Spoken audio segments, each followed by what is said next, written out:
to my channel, Homespun by Cathy. Today we're making signs.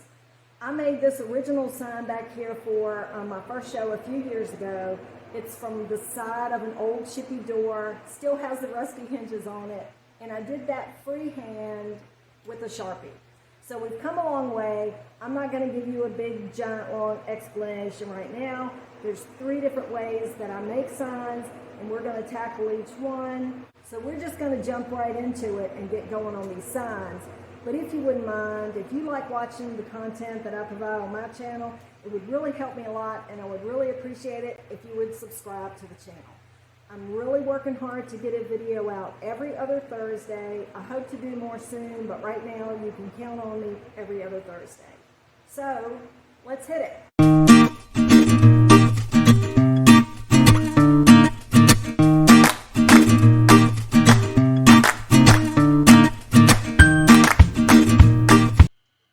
I had already cut these pallet boards into arrows a while back, so sorry about that. But they were really, really old pallets and dirty, so I had to do a lot of sanding to clean them up, and I also had 2 smaller arrows. Those pallets looked a little bit better, but I had already cut them down. So once I got these sanded a little bit, we were ready for a base coat. My idea is to try to get these to look kind of old and vintagey and chippy, and I decided to try a new technique. So you paint everything black, and then I distressed it as well to get some of the wood showing through, and then you go back and put chalk paint on top of the black. So once I got everything sanded, I made some homemade chalk paint, and I'm going to give you the recipe.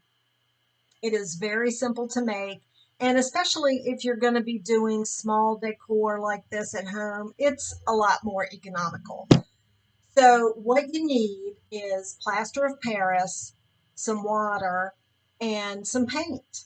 I use flat paint, but you can, and I have also used satin or even a semi-gloss, but it does work better with flat. It gives you a matte finish.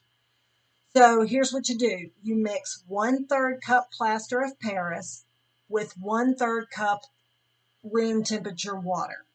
And you just stir it up really well. Make sure there's no big lumps in it or anything like that. And then you add that mixture to 1 cup of paint.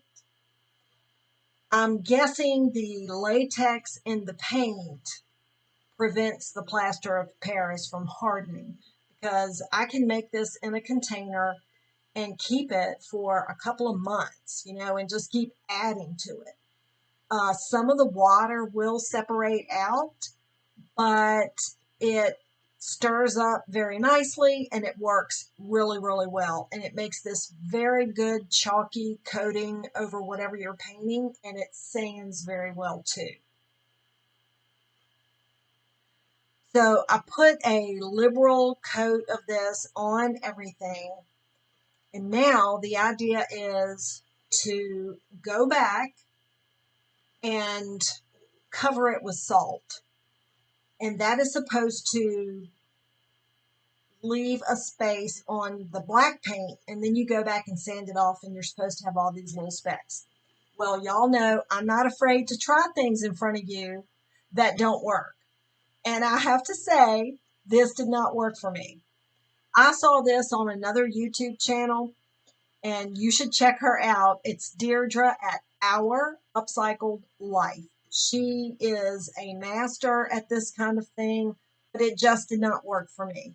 She does a lot of graphic transfers and a lot of vintage signs with a lot of different colors. And I guess I could have grabbed some glue and maybe done some crackling. But I tried it on this one board a second time. I put a really thick coat on it. I put a lot more salt on it. And I pressed it in, and it still didn't work. So I just had about 2 or 3 cups of salt on my floor after I sanded all these boards down. So since it didn't work, I just went ahead and distressed them really well. And I like the way the black kind of showed through more as a gray. And they look really, really good. So this is how I do my signs. I print the quote out on my computer.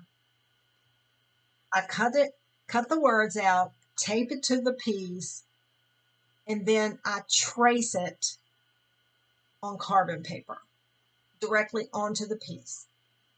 It is super simple, and if you have a steady hand, you can do this.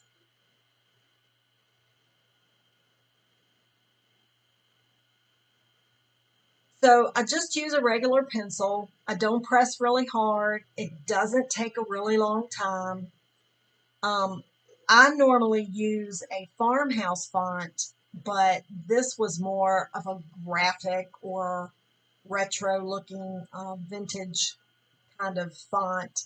So once that's done, then I use paint pens. This is called Painters. Sharpie makes a paint pen. It really is different from a regular Sharpie. If you go back and forth with a regular Sharpie, you can see where you stop and start because it's ink, not paint. So these work much better, and these Painters pens are sold at Walmart. They're a little bit cheaper than the Sharpies, and you can get a fine point. So again, I'm left-handed, so I work from right to left so I don't smear what I've already done with my hand. And you do the exact same thing you do when you trace it. You're just following the lines that are already there, and it's very easy. You have to have a little bit of a steady hand, but you can't go too slow because you just need to go at it with, not fast, but with some purpose. I'll put it that way. So then I did the smaller one. It just said potting shed on that one. And the exact same way, I traced it and then I went back and filled it in with a paint pen.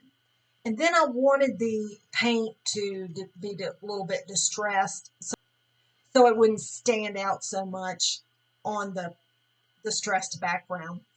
And then I put some cup hooks in the top of the larger sign. This sign is about 35 inches long, and I wanted to put some black chain on that one.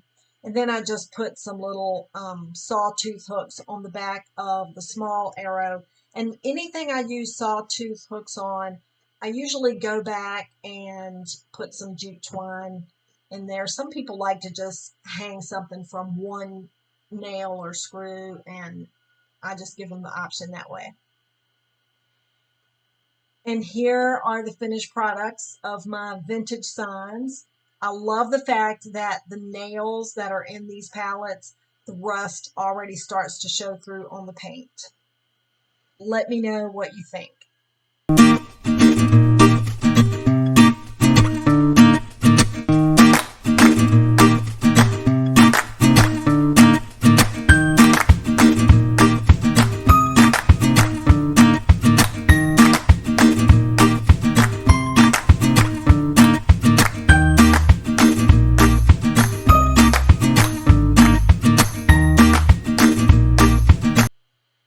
Next, we're going to work on the pallet board signs that I usually attach to upcycled frames. This is one that I had done before just to show you.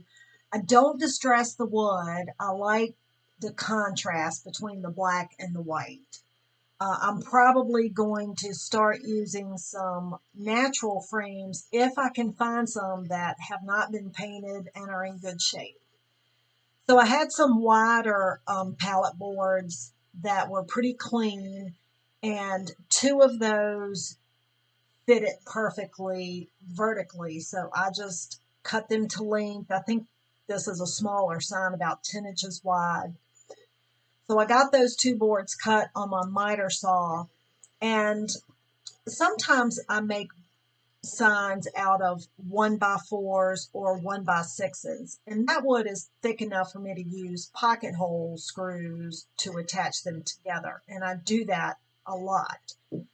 But when I use pallet wood, it always isn't the same thickness, and it is a little thin anyway just to use those. So I just glue them together, clamp it, and then I go back and use a little piece of wood and nail it on the back across any of the seams to make sure it stays together. These are little pieces that I cut off from 2x4s when I square them up. So I get everything nailed on and I put a coat of that homemade chalk paint on the boards. And all it is one thick coat, and I sanded it down a little bit. That stuff is really good to work with. So same as before on the arrows, we just trace it. This is a Farmhouse font. You can find those on the internet that you can download onto your own computer. And I believe this is one that I got free. And so I had run out of ink in my fine paint pen, so this is a medium point, but it still worked because this font does have some wider parts. And I think I'm just going to buzz through this word really quickly here. You see how quick it comes together. These don't take that long, and you should give it a try. So I glue and nail into the frame. I like to put a nail in there. Y'all know that. Anyway, this is the finished product. Let me know what you think.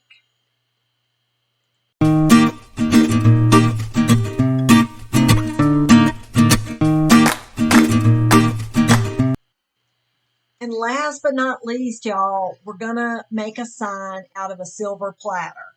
I have painted silver platters and silver objects before. I did a silver teapot in the very first video I ever did and put a quote on it, but I have always used the half paint, half baking soda mixture. And on this, I used our homemade chalk paint. I've used the homemade chalk paint on glass jars, and it worked really well, and I don't know why I had never thought about doing it on silver. I usually prep the silver. I scuff it up with either Scotch-Brite or sandpaper, and then I spray a clear coat on it. And I put 2 coats of this chalk paint on there, and it worked beautifully. It coated it really well, and it has a really nice matte finish. I even went back and sanded the center of it just a little bit to get rid of some of the brush strokes. And I put a little bit, I dabbed around the edge just to put a little bit of texture, but it's not as much texture as the baking soda mixture, but I still like it very much. It's smoother and prettier. So same thing here. No problem at all tracing or using the paint pen on the silver. This was a smooth surface and it worked really well. And I have a reason that I put this welcome over there in that bottom corner. I'm going to put a grain sack stripe on here. This is how you do it. You lay down 3 pieces of painter's tape side by side, as close as you can get them without overlapping, and then remove the middle strip. Then you decide how wide you want your side stripes to be and put down 2 more pieces on either side of the middle. And then you just paint. I used Waverly chalk paint in the color Steel and just dabbed it in. And I was so happy that the painter's tape didn't pull off any of this tape. That's how strong this coating is. And then I just went around the rim with the same color. I thought it added a nice finishing touch. So let's get to the extra fun part of this particular sign. It suddenly occurred to me that silver platters are magnetic. So I got some really strong magnets and I glued them into some little small pieces of floral foam. And then I went to work on the fun flowers. I love orange and lavender together. So I just take a skewer and poke the holes in. I don't use any floral wire or picks. I just stick the floral in there and the hot glue makes it stick. It's perfectly fine. So I made a second one with some succulents, I thought these were really cute. So my thinking is people can buy some different ones and they can interchange them. I'm going to make some for the holidays, and they are going to look fabulous on these signs.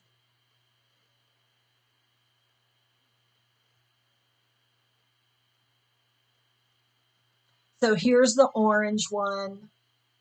Then I'm going to take that off and put the succulent on there, and you could group these together.